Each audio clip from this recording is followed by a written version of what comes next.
first video for the Disheveled by Dawn Horror Buddies. What's going on? So we thought, you know, the best way to just start us off is start with some heavy metal horror. Because you don't get no better than that. Hell no. So, I mean, we even met through, like, heavy metal music. Like, way back in the day. Hell yeah. It was... so we're going to be watching the NSM Records version of this. So it's directed by Charles Martin Smith, and he done a lot of weird shit. Like, you know, he did like stuff out there. Like what? Air Bud. One notable thing that, you know, I like, and it would be he directed the pilot episode of Buffy the Vampire Slayer. So that's really cool. But horror-wise, I don't think he really done anything else. No, I think that's it. What we're gonna do tonight is we're gonna take a look at this and watch it and give you our thoughts and just talk about it, you know, and hopefully have a good time doing it. Oh yeah. I know I love this movie, and this won't be the only time I watch this movie this year. It's a classic. It's got a special place in my heart. Me too. Fucking long live Sammy, brother. Yeah, long live Sammy. So the first thing I'm noticing here is this is straight up us in like high school. Yeah, I even had that haircut. Same one. Dude. That's a sick Maiden pen too. It is. The Purgatory, when I remember that. Yeah, hell, that's us too. Like, fucking spilling fucking milk, trying to look cool for the chicks, and you know. Yeah. But the locker room scene was not us, because we never dressed out. I mean, we had a coach that was cool enough just to let us be, and like we just sat on the sidelines and watched other people and made fun of them. So we did get lucky there, man. Yeah, we did. So it fucking hurts my heart seeing him tear those posters down. It's just, cool. I know. It's like they're like just fucking like collector's items now, kind of. Yeah, I'd give anything to fucking have those posters on my wall right now. Yeah. Oh shit, we got Gene now. The man, good old back masking scene. I used to do that. I used to love. I had this Venom cassette version of Welcome to Hell.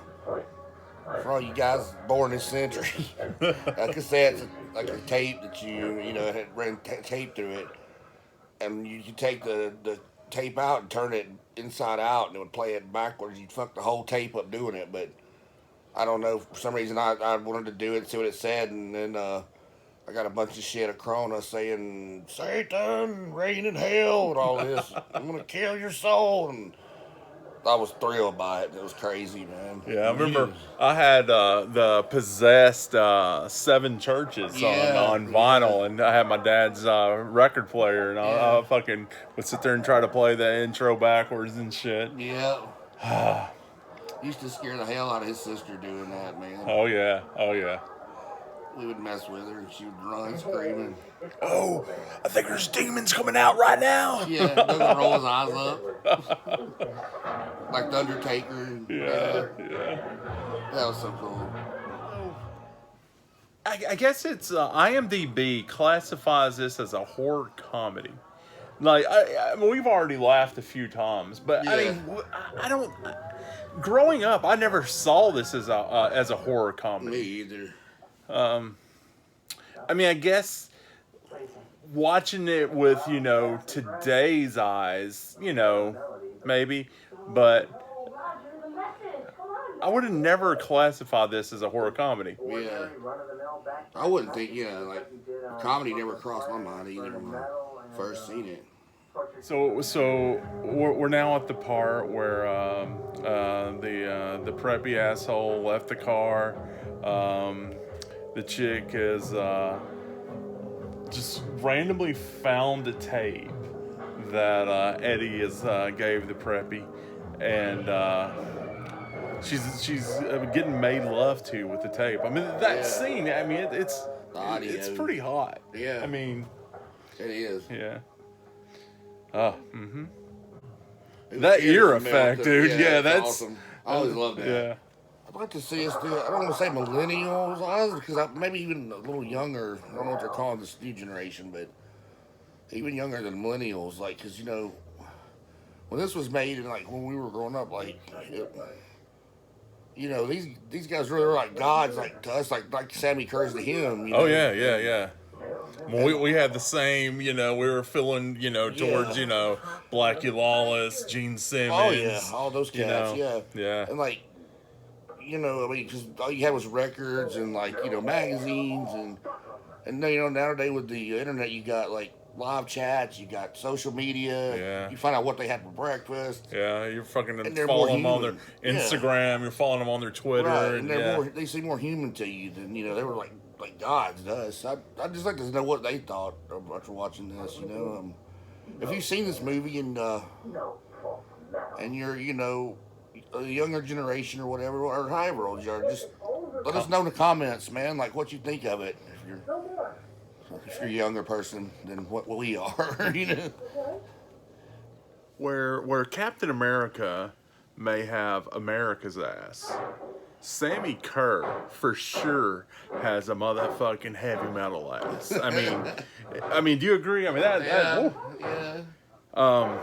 So I know this is our first video and all, but I'm going to go ahead and beg for some likes and for some subscribes. If we once we get our first 100 subscribers, I'm going to, and then I think this is a doable thing. Yeah. Totally. I'm gonna beg the wife to tease my hair up, and I will do an episode with fucking Sammy Kerr teased hair. I mean, like some straight up Tommy Lee circa 1983 shit. Yeah. That will. So what the fuck would you do if you're sitting there fucking trying to go to your destination, all of a sudden you fucking see this car fucking flying backwards on fire? Yeah, on fire and shit. The top smashed in. That would be so fucking funny, man. Yes. I guess this is comedy, sort of. I know, man. It's like I never really thought of it as a comedy. Yeah. But I mean, we're fucking, Getting some laughs out of this. Yeah. I fucking see Priest. Yeah. This motherfucking hell bent for leather. Hell bent for leather. So Fastway, were they a glam band or like what did they look like? I don't really know what you. So, not really a glam band. They were like, it was started by like Fast Eddie Clark and Pete Way. Oh, which Motorhead. Yeah, I don't think Pete Way was ever actually like recorded or anything like that. Yeah. I guess I don't know. I don't know the full details there, but like the vocalist was like. He went on to do like a band called Flogging Molly, which I mean it's not really my style of music, but I mean I think the kids like them. Yeah. I think I've heard of them. Yeah. I haven't heard much by them though. So we gotta talk about the whole backwards thing going on. Yeah. I mean it's like you got the whole backwards masking thing going on. You got every track is now going backwards. Yeah. And all the fucking cars are going backwards. It's just like that's killing me. Yeah, it's fucking amazing. This is amazing. Yeah. And I've seen this movie. I mean, it's part of my Halloween ritual now. Yeah. I watch it every October. Mm-hmm. And I've done that for since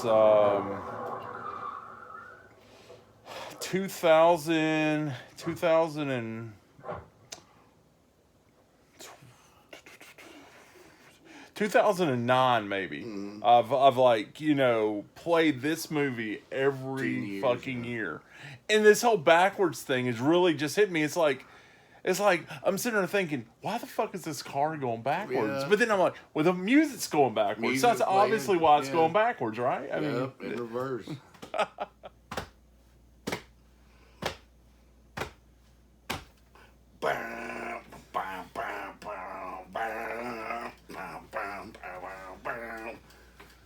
So we're back. We just watched Trick or Treat or Ragman or Death at 33 MPGs, it's known in some other countries, and we're just gonna chop it up, give a few final thoughts about the movie. Yeah, I mean, hell yeah. I fucking love the movie. Yeah. The Blu-ray, the transfer was not the greatest. I mean, Yeah. I saw like fucking like burns in it and shit. Yeah. But I mean, I fucking love that movie. I mean, The movie itself's just yeah. classic. I mean, forever. if you look at my letterbox, you're gonna see I fucking 5-star that motherfucker. It's you're gonna find your own enjoyment out of this shit. Mm-hmm. But I mean, for me, that's a motherfucking 5-star movie. Oh yeah, you don't get any better than that. If you're into horror, metal, music, any kind of shit like that, you know, it's just great. It's classic. And Halloween, it's great to watch for Halloween. You said it earlier. It's just So takes care of all those three things. It does. And so we got the movie came out for the Halloween season of '86. Mm-hmm. The crazy thing is, like, so you got Tony Fields that, you know, as I was growing up, you know, Tony Fields always to me was Sammy Kerr, you know. Yeah, like, he's just a beautiful dude. Yeah. A beautiful man. And the dude was talented. I mean, very, very talented. Yeah. I mean, fuck, he did Queen videos. He did Michael Jackson. Yeah. I mean, Thriller and Beat It. yeah. I so wish he hadn't passed. I wish we could. I wish we could have got a sequel. I mean, Yeah. That would have been fucking. That would have been fucking Would awesome. have been great. So it's filmed in North Carolina, which in I did not know that. Down. Yeah. It was filmed in North Carolina, which isn't too far from here. I mean, I think you know, if we were to go to like some film location, it'd be like kind of like an 8-hour drive, six to 8 probably. Yeah. I believe Lionsgate owns it. I wish they could work out this fucking deal where we could get a fucking one of their Vestron Blu-rays. Yeah, that'd be sweet. Fucking have Charles come in to do and Mark Price, is that Eddie's Mark name? Price, yeah. Have them come in and do like, you know, a commentary track. I mean, I'm all about commentary tracks. Yeah, I love man. commentary. Yeah. So on the Blu-ray, the only real special feature is you get like a trailer. And I watched this before you got here. There was this special feature of some dude like doing like interviews. Like he was at like Bang Your Head Fest or some fest. I'm guessing it's probably in like Germany or whatnot. Yeah. And he was doing like these little interview segments with like a bunch of bands and shit. And you know he was pretty much asking them about horror and metal, which you know. Awesome. And so a lot of these guys didn't know fucking Trick or Treat, and I was like, what the fuck? I mean, you know, you had there like Iced Earth was on there. Lordy. I think that all the interviews took place like in 2012. Okay. Yeah. And Lordy, the dude from Lordy, he knew who they were, and the dude from Nevermore, he's no longer with us. Warren Dane, I believe. Yeah, Warren Dane. Yeah, he was on there. He knew the movie, but a lot of these guys didn't even know the movie. And I'm like, to me, that's shocking. Yeah. Because I mean, you're into horror and you're into fucking metal. You're gonna know Trick or Treat. Yeah. But it's always good to turn people onto it too, you know. I mean, I mean, it really is. Like you mentioned during our watch, you know, I wonder what people, you know, some of the younger horror fans will think. Yeah, definitely. You know, I guess I would love to hear that. Yeah, I would too. So hey, you know, communicate with us. Let us know in the comments. You know, how you think we did on our first, you know, video. First time. We're trying this out. We love horror. You know, we want to bring out some good stuff in the future. You know, hoping you guys like us. Let us know what you think we did good. What you think we could have done better. You know. Yeah. So you know, do you have anything final you want to say? all of my notes over there. I don't think so. I think that was it. Okay. So, keep it real, people, and keep it spooky. Later on.